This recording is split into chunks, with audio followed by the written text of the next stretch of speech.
This is a concept, and it's my drawing, so don't go out there and say this is what the government gave me or this is what somebody gave me. This is my drawing to give you a concept of what they're going to do. But it's my geometry. Some of this is very real what they're going to do. Think of this little fuzzy line here as the top of the hill. I don't know whether this is 4 feet across, 40 feet across, or what it is distance. But this is the top of the hill. They'll dig a hole in the ground at the top of the hill. They will layer that hole with 18 inches of clay, compacted clay. Have you ever tried to get water through compacted clay? It's hard. Then they will put on a layer of what's called bentonite clay. It's a lighter grade clay. But they can embed in that bentonite clay radiation sensors. So if there is a leakage from below, they would know about it. Over top of that bentonite clay layer, they will lay 40 mils of high-density polyethylene. 40 mils, 100 mils is 1/10 of an inch. So we're talking roughly about 1/2 of a 1/10 of an inch of plastic. It's pretty darn thick. I know in some of the work that I've done in the past in terms of looking at habitat on the moon and trying to buffer from the outside environment, 40 mils is more than what we ever looked at in terms of the stuff when we were looking at habitat. We were talking about that. Greenhouse plastic in many cases is like 6 mils. 6 mils? Yeah. Okay. So it's pretty thick plastic. It's pretty thick plastic. It's plastic that we basically don't see. Yes, sir.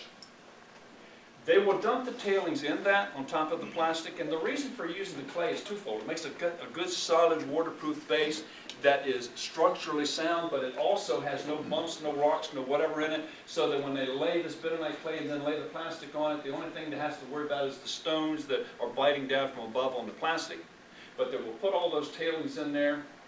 They'll lay 18 inches of clay on top of that, and then they will put about 3 or 4 feet of topsoil over that. And the reason for that above is not only just to make it look nice, and that cows can go along and graze on the grass 20 or 30 years after they leave the place, but that also stops this radon gas from coming up to the surface.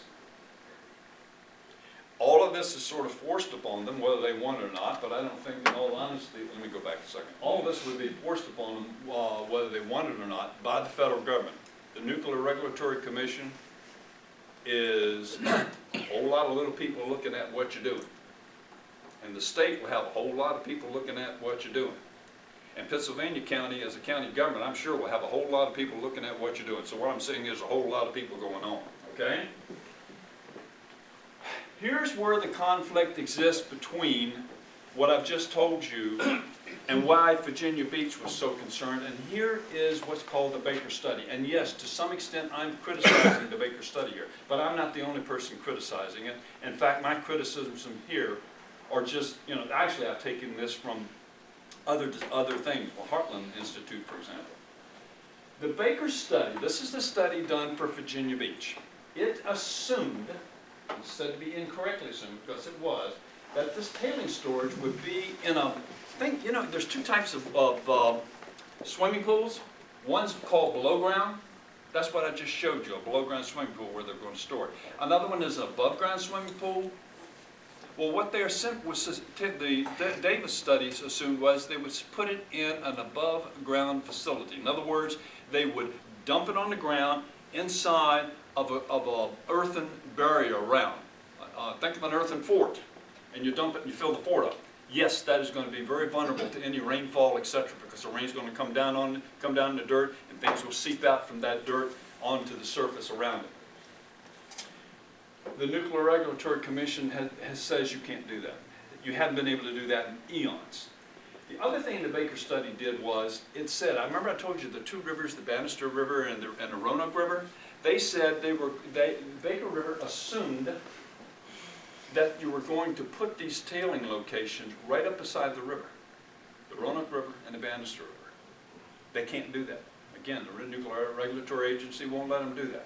The third thing is that's here that I have not said is, or it's not on here, is the thing I as an engineer or scientist don't like is the Baker study gave me one value to consider.